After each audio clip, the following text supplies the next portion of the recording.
आपने कैसे और क्यों इस्लाम मुखालिफ किताब लिखने का फैसला किया? आपकी जिंदगी ईमान के लिहाज से कैसी थी? आपका ईमान किस पर था? आपका सबसे भारी और अफसोसनाक इजहार क्या था जो आपने इस्लाम के लिए इस्तेमाल किया? आपके करीबी लोगों का रद्द अमल क्या था जब आप मुसलमान हुए? मैं सोचता था इस्लाम झूठ है, इस्लाम एक खतरा है। मुझे 2000 से ज्यादा मौत की धमकियां मिली और आखिरकार मैंने इस्लाम मुखालिफ किताब लिखने का फैसला किया। खुदा मुझे इशारा दे ताकि मैं 100% जान लूं यही दुरुस्त रास्ता है। मैं इस वजह से 2 दिन तक सो नहीं सका। मैं इसे तस्लीम ना कर सका। ये इंतहाई अजीब था। अस्सलाम वालेकुम भाई जोराम एंड क्लेवरन, आपके आने का शुक्रिया और आपको देखकर बहुत खुशी हुई। मैं पहले आपसे ये पूछना चाहता हूँ कि जोरम कौन है? वालेकुम अस्सलाम। मुझे बुलाने का बहुत शुक्रिया। यहाँ आना मेरे लिए बहुत इज्जत की बात है। जोराम वॉन क्लेवरन 23 जनवरी 1979 को एम्स्टरडैम में एक आम से घराने में पैदा हुआ जिसमें बाप, माँ, भाई, छोटी बहन और एक बिल्ली थी। एम्स्टरडैम में मैं एक प्रोटेस्टेंट घराने में पला बढ़ा। हाई स्कूल से फरागत के बाद मैंने कंपैरेटिव रिलीजन पढ़ा। मैं चंद साल एक उस्ताद रहा हॉलैंड में और ख़ुसूसन मेरी ज़िंदगी में बहुत सी चीज़ें थीं। जब मैं एक अमूमी नज़र डालता हूँ और जब इस्लाम की बात आई तो मैं सियासी तौर पर फ्रीडम पार्टी की तरफ से सरगर्म हो गया। मैं पार्लियामेंट का मेंबर बना और बिलाखिर मैंने एक इस्लाम मुखालिफ किताब लिखने का फैसला किया। इसका आगाज़ एक इस्लाम मुखालिफ किताब से हुआ, फिर ये खुदा की तलाश में बदली और एहतताम मेरे मुसलमान होने पर हुआ।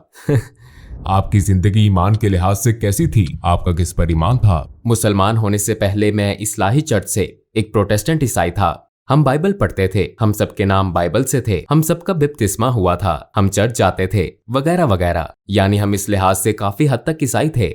जाहिर है कि मेरा खालिक कायनात पर ईमान था, मेरा जन्नत दोज़ख पर ईमान था, मेरा फरिश्तों की वही पर ईमान था और जाहिर है उस चीज पर भी जो ईसाइयों को मुसलमानों से अलग करती है। यानी मेरा ये ईमान था कि यीशु मसीह खुदा के बेटे हैं और ज्यादा फलसफियाना लिहाज से मेरा ईमान था कि वो खुद खुदा हैं। मेरा दोबारा जिंदा किए जाने पर ईमान था और जाहिर है कि मसीह अलैहिस्सलाम की मसलूबियत पर भी, और मेरा कफारे पर ईमान था।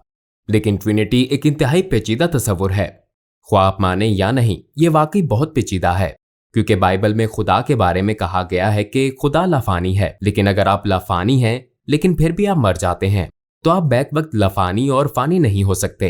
यही वो चीज थी कि जब मैं जरा बड़ा हुआ 16-17 साल का तो मैंने इस पर एतराजात शुरू किए कि ये लॉजिकल बात नहीं है। मैंने कई लोगों, पादरियों, तबलीगियों, हत्ता के रब्बियों से बात की लेकिन मिलने वाले जवाब ज्यादा तसल्ली बख्श नहीं थे। उसने इसे मेरे लिए पेचीदा बना दिया और मेरे जहन में इस किस्म के कुछ शकूक रह गए थे। लेकिन मैंने कहा ठीक है, इसको छोड़ो। और मैंने एक जज की तरह सोचा, बस यकीन कर लिया। और शायद मैं इतना ज़हीन नहीं कि सारी बात समझ सकूं। इसके बावजूद मैं खुदा पर ईमान रखता था। मेरा फिर भी ईमान था कि मसीह अलैहिस्सलाम एक बहुत अहम शख्स हैं। मेरा ईमान था कि वो खुदा के बेटे हैं, लेकिन इसकी हकीकत को मैंने इसी पर छोड़ दिया। आपने कैसे और क्यों इस्लाम मुखालिफ किताब लिखने का फैसला किया? हाई स्कूल के बाद मैं यूनिवर्सिटी गया और मैंने कंपैरेटिव रिलीजन पढ़ा और एक काबिल जिक्र बात मेरे ख्याल में ये थी कि मेरा कॉलेज का पहला दिन 11 सितंबर 2001 था। मेरे जहन में पहले से ही था कि अच्छा, ये मुसलमान लोग वो जुनूनी किस्म के हैं और ये मजहब सच नहीं है। फिर चंद साल बाद हॉलैंड में एक शख्स थियो वान गोग था। वो एक मशहूर फिल्म साज था और उसे सड़क पर मार दिया गया। उसे गोली मारी गई थी और उन्होंने उसका गला काटने की कोशिश की थी और उसके पेट में एक चाकू घोंपा था जिस पर अयान हर्शी अली नामी एक और लड़की के लिए एक लेटर था जिस पर लिखा था अगली बारी तुम्हारी है। लिहाजा इससे मेरे इस्लाम मुखालिफ एहसासात में इस तरह इजाफा हुआ कि मैंने सोचा मुझे कुछ करने के लिए सियासी तौर पर सरगर्म होना चाहिए और अपने मुल्क को इस बुराई या नुकसान से बचाना चाहिए। आपने इस्लाम की वजह से सियासत शुरू की? हाँ, और इसका ताल्लुक इस्लाम से ही था। यही वजह थी कि मैं एक किताब लिखना चाहता था ताकि लोगों को बता सकूं कि इस्लाम दुनिया के लिए खतरा क्यों है। जब मैं अपनी किताब लिख रहा था, जैसे कि मैंने पहले कहा, ईसाईयत से मुतल्लिक सवालात, शक व शुबहात दोबारा उभरे और जाहिर है ये सच्चाई से मुतल्लिक थे क्योंकि मैं एक ईमान वाला ईसाई था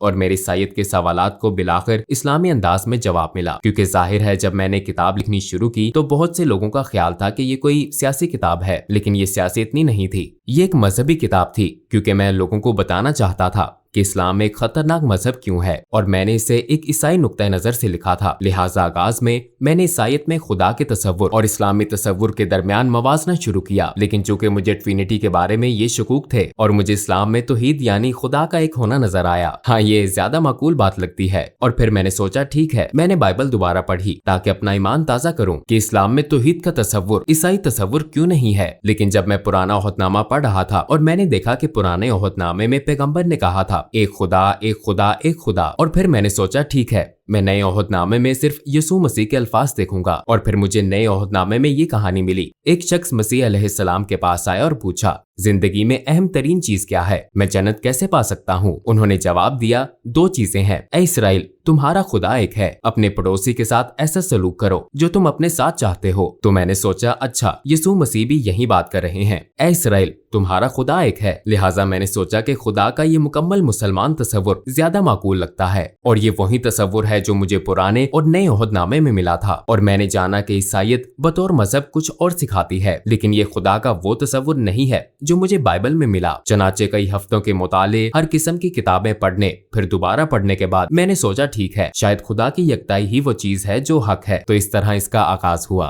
अपनी तहकीक के दौरान आपने कौन से वसाइल इस्तेमाल किए? चूंकि मैं काफी हैरान परेशान था, लिहाजा मैंने उन मजहबी मामलात पर कई अथॉरिटीज को खत लिखे, और एक तहरीर मैंने शेख अब्दुल हकीम मुराद को लिखी थी जो कैम्ब्रिज यूनिवर्सिटी के प्रोफेसर हैं। ये जाहिर है एक लिहाज से बड़ी अजीब बात थी, क्योंकि मैं पहले एक सियासतदान था, फिर भी मैं इस्लाम मुखालिफ मकसद से इस्लाम के खिलाफ एक किताब लिख रहा था, और मैं दूसरे मुल्क के मुसलमान प्रोफेसर से पूछ रहा हूँ क्या आप मेरी मदद कर सकते हैं? लिहाजा मैंने उन्हें बताया कि मैं एक किताब लिख रहा हूँ, मेरे जहन में बहुत से सवालात हैं। लिहाजा सादा अल्फाज में मैंने कह दिया कि मैं क्यों सोचता हूँ इस्लाम दहशतगर्दी को फरोग दे रहा है, ये औरत, ईसाईयत और दूसरी चीजों का मुखालिफ क्यों है। और शायद 6 हफ्तों बाद उन्होंने मुझे एक तफसीली ईमेल भेजी और बराह रास्त समझाना शुरू किया। मेरे बहुत से सवालों के जवाब दिए, लेकिन मुझे ये भी कहा गया कि आपको ये आर्टिकल पढ़ना होगा, ये किताब, वो किताब पढ़नी होगी, उस शख्स से पूछना होगा। उनके समझाने का अंदाज बहुत तफसीली था, लेकिन बिलाखिर तमाम किताबें और मज़ामीन पढ़ लेने के बाद मैंने पुराने ओहदनामे के पैगंबरों और मोहम्मद सल्लल्लाहु अलैहि वसल्लम के दरमियान मवाजना किया। अब मेरे पास कोई एतराज ना था कि वो सब पैगंबर हैं और ये नहीं है, और मैंने सोचा अच्छा, अगर मैं इन्हीं बुनियादों पर हजरत मूसा को तस्लीम करूं लेकिन पैगंबर सल्लल्लाहु अलैहि वसल्लम को तस्लीम न करूं तो फिर ये कुछ और बात है। मैंने सोचा मैं इन्हें पैगंबर क्यों नहीं समझता। मैंने सोचा शायद इसलिए कि उनकी बहुत सी बीवियां थीं, लेकिन फिर जब आप हजरत सुलेमान को देखते हैं या आप हजरत दाऊद इब्राहिम अलैहिस्सलाम को देखते हैं, पुराने ओहदनामे में कई अफराद का जिक्र है जिनकी 1 से ज्यादा बीवियां थीं। हत्ता कि जब आप गैर मजहबी किताबों में देखते हैं तो सकाफती तौर पर यूरोप, अफ्रीका, एशिया, हर जगह ऐसे मर्द हैं जो कई वजूहात की बिना पर कई बीवियां रखते हैं। तो मैंने सोचा कि अच्छा, ये भी कोई वजह नहीं हो सकती। तो एक एक करके ये तमाम वजूहात यकजा हुई। बिलाखिर मैंने सोचा कि मुझे कहना पड़ेगा ये सब पैगंबर नहीं है, मगर मेरा इस पर ईमान न था, क्योंकि मेरे ख्याल में जो काम उन्होंने किए, जो बातें उन्होंने की, जो मुअज्जात दिखाए, वो अपनी बातों और कामों से साबित शुदा थे। लिहाजा फिर तो वो हैं। और फिर मैंने कहा फिर मुझे ये तस्लीम करना पड़ेगा कि मोहम्मद सल्लल्लाहु अलैहि वसल्लम भी पैगंबर हैं। लेकिन मुझे इसमें शुबा था। तो पहले मैंने सोचा कि तारीख मुझे बताती है कि वो सबसे बुरे शख्स हैं। फिर मैंने कहा कि शायद वो इतने बुरे ना हो, लेकिन वो पैगंबर भी ना हो। और बिलाखिर मुझे ये शुबा होने लगा कि वो पैगंबर ही हैं। हाँ, इसी बात ने मुझे एक बार फिर कई किताबें पढ़ने पर मजबूर किया। और एक बात जो मेरे ख्याल में अब्दुल हकीम मुराद के बारे में बहुत दानिशमंदाना थी, वो ये थी कि उन्होंने कहा तुम इस्लाम मुखालिफ दलाइल पर जो किताबें पढ़ते हो वो गैर मुस्लिमों ने लिखी हैं। अगर तुम ईसाईयत के बारे में मजीद जानना चाहते हो तो मुल्हिदों की किताबें ना पढ़ो, बल्कि ईसाइयों की लिखी किताबें पढ़ना शुरू करो। वो इस पर क्यों ईमान रखते हैं, उनके दलाइल क्या हैं। लिहाजा इस्लाम के हवाले से भी तुम्हें यही करना चाहिए। इस्लामी असातिज़ा, इस्लामी उलमा वगैरह की लिखी हुई किताबें पढ़ना शुरू करो, और फिर एक ही मौजू पर मुसलमान और गैर मुस्लिम मुसन्निफीन की किताबों का मुवाजना करके तुम देख सकते हो कि कहाँ उन्होंने गलत मोड़ लिया, कहाँ अल्फाज का गलत अंदाज में तर्जुमा किया। बाज़ मर्तबा गैर दानिस्ता तौर पर वो नहीं जानते कि कहाँ चीजें शामिल हुई, कहाँ खारिज हुई। लिहाजा बिलाखिर आपको एक नया मजहब तश्कील पाता हुआ नजर आता है, सिर्फ इन्हीं तमाम बातों की वजह से। और मैंने यही किया। मैंने पैगंबर सल्लल्लाहु अलैहि वसल्लम की जिंदगी पर भी यही किया। मैंने मार्टिन लिंक्स की किताब पढ़ी, the life of the profit, जो मोहम्मद सल्लल्लाहु अलैहि वसल्लम के इब्तदाई माखज़ पर मबनी थी। और जाहिर है ये एक नौ मुस्लिम ने लिखी थी, और उसके दलाइल देने का अंदाज, उसके बताने का, लिखने का अंदाज मुझे बहुत पसंद आया, क्योंकि ये सकाफती मुमासलत थी। मसलन मैं किसी मखसूस मौजू वगैरह पर कैसे जाऊं, और पहली मर्तबा मैंने उन्हें देखा एक जंगजू के रूप में नहीं, क्योंकि मेरे जहन में उनकी यही तस्वीर थी, बल्कि मैंने उन्हें एक बाप के रूप में देखा, और उन्हें एक दोस्त, एक उस्ताद और दिगर कई रूप में देखा। और हाँ, तब मैंने उस शख्स को अपने किरदार में देखा और मैंने कहा मैं बहुत कुछ कह सकता हूँ लेकिन ये नहीं कह सकते वो अच्छे इंसान नहीं है। चनाचे उनके किरदार ने मुझे मजीद पढ़ने और मजीद जानने पर उकसाया। अपनी तहकीक के दौरान आपको किस चीज ने सबसे ज्यादा हैरान किया? हिंदा से मुतल्लिक कहानी ने कुछ ऐसा था जैसे कोई स्विच हो, जैसे मुझे बदलना होगा। और इसकी वजह ये थी कि मैंने सोचा हिंदा वो एक दुश्मन अबू सुफियान की बीवी थी और एक तरह से उसने नबी के महबूब चचा हमजा रजी अल्लाह अन्हु को कत्ल करने के लिए रकम दी थी। और मैदान जंग में ऐसा हुआ वो शहीद हो गए, हत्ता कि उन्होंने उनकी लाश के कान नाक काट कर हर जगह घुमाए और लाश की बेहुरमती की। बिलाशुबा पैगम्बर सल्लल्लाहु अलैहि वसल्लम इस वाक़े से बहुत गमगीन थे और फिर कई साल बाद वो ताकतवर हो गए। वो मक्का में बरसरे इक़्तिदार आ गए और फिर वहाँ हिंदा मौजूद थी और मैं ये किताब में पढ़ रहा था और मैंने सोचा कि अच्छा अब इसे मसलूब किया जाएगा, इसके हाथ काटे जाएंगे या कोई और सजा दी जाएगी। लेकिन उन्होंने कहा अभी मैं इसकी शक्ल नहीं देख सकता, लेकिन सबको माफ कर दिया गया है और अगर तुम यही मुसलमानों के साथ रहना चाहती हो तो ऐसा मुमकिन है और अगर नहीं तो जा सकती हो। लेकिन अब खून रेजी खत्म हो चुकी है और मैंने सोचा कि उसे माफ कर दिया गया। अगर आप अपने रिश्तेदार के कातिल को माफ कर सकते हैं, खसूसन अपने महबूब चचा के कातिल को जिसने लोगों के सामने उनके जिस्मानी अज़ा की नुमाइश की हो आपकी और आपके नजरिए की तहकीर के लिए, तो इसका मतलब है कि आपका किरदार बहुत अजीम है। ये बहुत बड़ी खूबी है, ऐसी खूबी जो बहुत नायाब है और उन्होंने यही किया। तो मैंने सोचा हाँ वाकई वो बहुत खास इंसान थे। और ये जानने के बाद मैंने सोचा मेरे पास उनके पैगंबर होने के दलाइल हैं। उनका किरदार और दीगर लोगों के साथ उनका सलूक मेरे सामने है। मैंने देखा कि उन्होंने अपने दुश्मनों के साथ कैसा सलूक किया। मेरे ख्याल में वो पैगंबर हैं। लेकिन फिर मैंने सोचा ओ ये तो बहुत खौफनाक बात है, क्योंकि मैं पहले से ही खुदा की वहदानियत को मानता हूँ और अब मैं मान रहा हूँ कि वो नबी हैं। अगर मैं आपको कहूँ कि खुदा एक ही है और मोहम्मद सल्लल्लाहु अलैहि वसल्लम उसके नबी हैं, ये तो तकरीबन शहादत हो गई। फिर मैंने सोचा चलो किताबें बंद करता हूँ, इसे रोकता हूँ, ये सब गलत सिमत में जा रहा है। और यकीनन मैंने जो पढ़ा या देखा और जो कुछ तजर्बा किया उसके बायस मैं अब पहले जैसा इस्लाम मुखालिफ नहीं रहा था। मैं आपको बताऊं कि ये सब एक तसव्वुराती कहानी की तरह लगता है, लेकिन आखिर में वाकई ऐसा हुआ। मेज पर ये सारी किताबें पड़ी थी और जब मुझे एहसास हुआ कि हाँ ये एक तरह से शहादत है, तो मैंने कहा अच्छा मैं सारी किताबें रख देता हूँ। और मैंने किताबें ऊंची शेल्फ पर रख दी, लेकिन किताबें इतनी ज्यादा थी कि बहुत सी शेल्फ से नीचे गिर गईं और शेल्फ से गिरने वाली किताबों में कुरान भी था। और जब मैंने इसे उठाया तो मेरा हाथ सूरा 22 आयत 46 पर था, जहाँ लिखा था आंखें अंधी नहीं होती बल्कि दिल अंधे हो जाते हैं। और मैंने सोचा मेरा वाकई यही मसला है, क्योंकि आंखें अंधी नहीं थी। मैं अपने हाथ से लिखा वाकई देख सकता था। किसी ने मुझे ये किताब लिखने पर मजबूर नहीं किया था। किसी ने नहीं कहा था कि तुम्हें ये लिखना है या वो लिखना है। मैंने खुद ही लिखना शुरू किया था और मैं इसे अपनी आंखों से देख सकता था। लेकिन मैं अब भी ये हकीकत तस्लीम ना कर सका जो मैंने कहा था कि वो पैगंबर हैं, खुदा एक है। मैं तस्लीम नहीं कर सका तो मेरी आंखें नहीं बल्कि मेरा दिल अंधा था। मैं ये हकीकत तस्लीम ना कर सका, शायद अपने नफ्स या अना की वजह से इसे कबूल ना कर सका। और मैंने कहा ऐ खुदा, मुझे परवाह नहीं कि ये बाइबल का खुदा है या कुरान का, मुझे इशारा दे ताकि 100% दुरुस्त रास्ता जान लूं। फिर मैं सोने चला गया, लेकिन जब जागा तो मैंने खुद को बहुत महफूज महसूस किया। मैं वाकई बहुत महफूज महसूस कर रहा था। मैंने कभी किसी हवाले से इतना महफूज महसूस नहीं किया। मेरा सारा इस्तराब और शको शुबहात खत्म हो गए थे, सूरज के सामने बर्फ की तरह। और मैंने खुद से कहा शायद मैं मुसलमान हो गया हूँ। फिर जाहिर है मुझे दूसरे लोगों को भी बताना था। आपके इर्द गिर्द के लोगों का क्या रद्द-ए-अमल था जब आप मुसलमान हुए? अस्सलामुअलैकुम भाई और बहनों, हमने देखा है कि हमारे 80% नाजरीन बाशुमूल इस वीडियो के ने हमारे चैनल को सब्सक्राइब नहीं किया है। जैसा कि आप जानते हैं हम एक गैर मुनाफा बख्श तंजीम है और हमने अपनी वीडियोस पर एड्स बंद रखी हैं। लिहाजा हम सिर्फ इसलिए कह रहे हैं ताकि सच्चाई को फैलाया जाए। ये एक छोटा सा अमल लग सकता है, लेकिन इंशाअल्लाह ये बहुत से लोगों के लिए रहनुमाई का जरिया होगा। आइए अब सब्सक्राइब बटन पर क्लिक करें और एक साथ चलें अब्दियत की तरफ। आपके इर्द गिर्द के लोगों का क्या रद्द-ए-अमल था जब आप मुसलमान हुए? अक्सर का रद्द-ए-अमल मनफी था। यकीनन बहुत से लोगों के लिए, खसूसन कुछ अंकल और आंटियों के लिए एक सदमा था। उन्हें खबरों से इसका पता चला और जब अपनी माँ को बताया तो वो रोने लगी। और मेरी बीवी काफी खुले जहन की थी। हाँ, वो इस बारे में बहुत मुस्बत थी। उसने कहा अच्छा अगर इस्लाम ही आपका हकीकी ईमान है और ये आपके दिल में है, मैं कौन हूँ? और मेरी पिछली मुलाजमत के कुछ साथी काफी जारहाना थे। मुझे 2000 से ज्यादा मौत की धमकियां मिली मुझे सपोर्ट करने वालों की तरफ से जिन्होंने मुझे वोट दिया था। लोगों ने इंतहाई नफरत अंगेज बातें की। हम तुम्हारी बीवी का रेप कर देंगे, तुम्हें गोलियां मार देंगे, हमें तुम्हारे बच्चों का स्कूल मालूम है, वगैरह वगैरह। इनमें से ज्यादातर यकीनन अहमक हैं, क्योंकि वो कंप्यूटर पर फजूल लिखने वाले पागल लोग हैं। तो वो काफी मुश्किल वक्त था और मुझे अपने काम पर भी जाना था। और ये एक ईसाई तंजीम थी। उसके लीडर ने कहा ये नाकाबिले यकीन है और उसने कहा हाँ मैंने तब्दीली तब्दीली महसूस की थी जब तुम रेडियो पर मखसूस मौज़ूआत पर बोलते थे तो कुछ ज्यादा ही नरम मिजाज होते थे, पहले की तरह सख्त नहीं। तुम मुसलमान हो रहे थे। और जब मैंने कहा हाँ मैं मुसलमान हो गया था तो उसने कहा कि मैं इस वजह से 2 दिन तक सो नहीं सका, मैं इसे तस्लीम न कर सका। ये इंतहाई अजीब था, लेकिन मेरे लिए सबसे मुश्किल काम अपने दादा को बताना था क्योंकि मेरे दादा मरने वाले थे। उनकी उम्र तकरीबन 93-94 साल थी और वो घर में बिस्तरे मर्ग पर थे। मुझे उन्हें बताना था और मेरी माँ ने मुझे कहा था तुम्हें बताना होगा कि तुम्हारे दादा उनके वालिद थे। तो मैंने कहा अच्छा तो फिर आपको मेरे साथ आना पड़ेगा। वो एक ढाल की तरह थे और मैंने सिर्फ इतना कहा कि दादा मैं मुसलमान हो गया हूँ, और फिर उन्होंने अपनी आंखें बंद कर ली और मैंने सोचा कि उनकी सांसें बंद हो गई हैं क्योंकि वो बहुत बूढ़े थे। और कुछ देर के लिए वाकई उनकी सांसें रुक गईं और फिर वो दोबारा सांस लेने लगे और उन्होंने मेरी तरफ देखा और कहा चलो कम से कम तुम कैथोलिक तो नहीं बने। तो ये बहुत मजाहिया बात थी।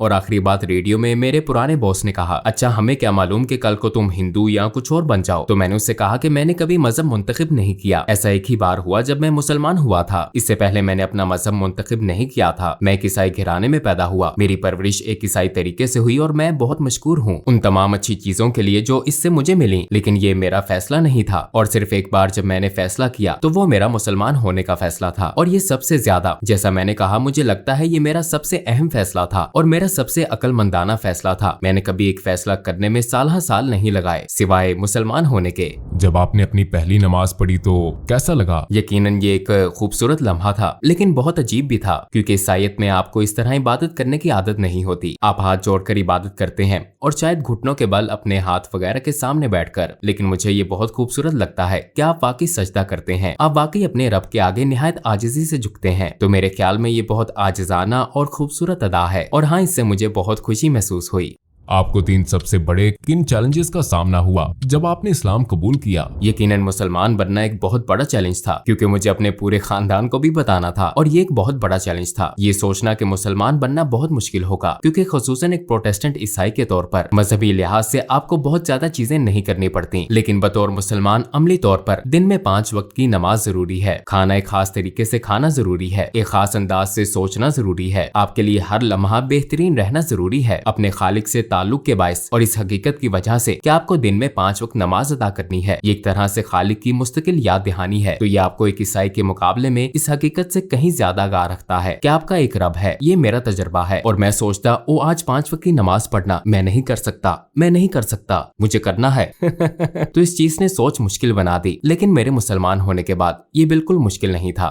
क्या आप अपने बच्चों की परवरिश भी बतौर मुसलमान कर रहे हैं? आप यकीनन कोशिश करते हैं। मुझे पता नहीं कि आप एक मुसलमान की परवरिश कैसे करते हैं। मेरे ख्याल में ये बहुत मुश्किल काम है, खास तौर पर इस दौर में। जाहिर है जब मैंने शादी की तो मैं मुसलमान नहीं था। आपने एक तरह से अहद किया कि आप अपने बच्चों की परवरिश बतौर ईसाई करेंगे। तो मुसलमान होने के बाद जाहिर है मैं अपने बच्चों की परवरिश बतौर ईसाई नहीं कर रहा। अगर ईसाईयत से मुतल्लिक बच्चों का कोई सवाल होता है तो वो मेरी बीवी से पूछते हैं और उन्हें ईसाई जवाब मिलता है, और अगर वो मेरे पास आते हैं तो उन्हें इस्लामी जवाबात मिलते हैं। लेकिन अक्सर वो कहती है कि अपने बाप से पूछो। मेरी बीवी सबके लिए हलाल खाना पकाती है, तो ये बहुत खूबसूरत बात है। वो कहती है मैं 5 खाने नहीं बनाऊंगी तो सब एक जैसा खाना खाते हैं। आप हलाल खाना चाहते हैं तो सब हलाल खाते हैं। तो एक तरह से ये कुदरती अमल की तरह है। इस्लाम के खिलाफ आपका शदीद तरीन और अफसोसनाक इजहार ख्याल क्या था?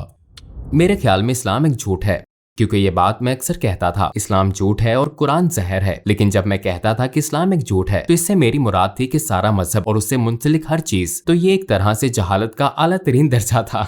हाँ मुझे इस चीज का अफसोस है क्योंकि ये एक छतरी की तरह था और बाकी सब कुछ इस्लाम एक झूठ है कि तसव्वुर के तहत आता था, क्योंकि यही बुनियादी सोच थी। और यकीनन मैं खुद को इल्जाम देता हूँ और जानता हूँ कि ऐसा करने वाले बहुत से लोग अमली मुसलमान नहीं है। और एक तरह से मैं इस चीज को समझता हूँ क्योंकि हर चीज जो सियासी, समाजी और सकाफती लिहाज से कही और की जाती है उसे भी शुमार किया जाता है। मैं कभी कभी अपनी पुरानी पार्टी के लोगों के दलाइल भी सुनता हूँ जिन्हें मैंने नाराज किया। हाँ ये चीज मुझे परेशान करती है और यही वजह है कि हमने IXC इस्लामिक एक्सपीरियंस सेंटर नामे एक तंजीम कायम की और हम स्कूलों, प्राइमरी और हाई स्कूलों, कॉलेजों, यूनिवर्सिटियों, यहाँ तक कि हुकूमत के 2 महकमों, दीगर समाजी तंजीमों और गिरजा घरों में जाते हैं इस्लाम के बारे में गलत फहमियां दूर करने, पैगाम फैलाने और इस्लाम को उसके हकीकी रंग में दिखाने के लिए। और हम ये ऐनक के साथ वर्चुअल रियलिटी के जरिए करते हैं। तो ये एक बहुत पुरलुत्फ तजर्बा भी होता है और इस तरह हम इन चीजों को मिटाने की कोशिश करते हैं जो मैंने माजी में कही और की हैं।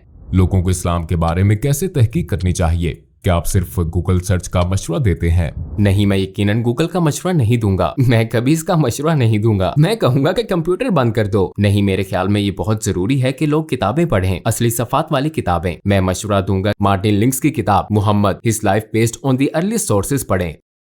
जिस किताब की मैंने पहले बात की थी, ये एक सब्ज किताब है और मैं समझता हूँ कि लोगों के लिए ये बहुत जरूरी है कि कुरान का खुद से गहरा मुतालिया ना करें, क्योंकि ये एक बहुत ही पेचीदा किताब है। और अगर आपके पास ऐसा कोई नहीं जो आपको सिखा सके, खास तौर पर ज्यादातर लोग जो इस्लाम के बारे में कुछ नहीं जानते, रवानी से अरबी या क्लासिकी अरबी बोलने वाले नहीं होते, तो आप कुरान की तफसीर या तर्जुमा पढ़ते हैं और जाहिर है ज्यादातर ये मुसद्दिका नहीं होता। इसलिए मैं लोगों को सिर्फ सीरत का मुतालिया करने का मशवरा दूंगा। नबी के किरदार और जिंदगी का मुतालिया करें, क्योंकि रवायत भी हमें यही सिखाती है। उनकी जिंदगी कुरान थी, वो एक तरह से जिंदा कुरान थे। उनकी सुन्नत का मुतालिया करें और मेरे ख्याल में ये इस्लाम को दरियाफ्त करने का बेहतरीन तरीका है। और आखिर में आप क्या कहना चाहेंगे? मैं मुसलमान होने के बाद पहले से ज्यादा खुशो-खुर्म हो गया हूँ, इसलिए मैं सबको मुसलमान होने की दावत देना चाहता हूँ, क्योंकि ये आपकी रूह और आपके दिल को खुशी और सुकून देता है। ये सच है, ये आपके दिलो जान से हम आहंग है। कम अज कम इसे इस्लामी नुक्ता नजर से देखें, सीरत नबी को पढ़ने की कोशिश करें, समझने की कोशिश करें कि मुसलमान किस बात पर ईमान रखते हैं, उनके रवैयों से कताए नजर, क्योंकि मुझ समेत बहुत से मुसलमान हैं जो मुसलमानों की तरह नहीं रहते। मैं हमेशा एक मुसलमान की तरह नहीं रहता, हालांकि रहना चाहिए मुझे भी और बाकी सबको भी, लेकिन आप तमाम मिसालों से बड़ी नबी सल्लल्लाहु अलैहि वसल्लम की मिसाल को देखें और अगर आप उनकी जिंदगी का मुतालिया करें तो शायद आपको रहनुमाई मिल जाए। ये आपको सच की तरफ ले जाती है।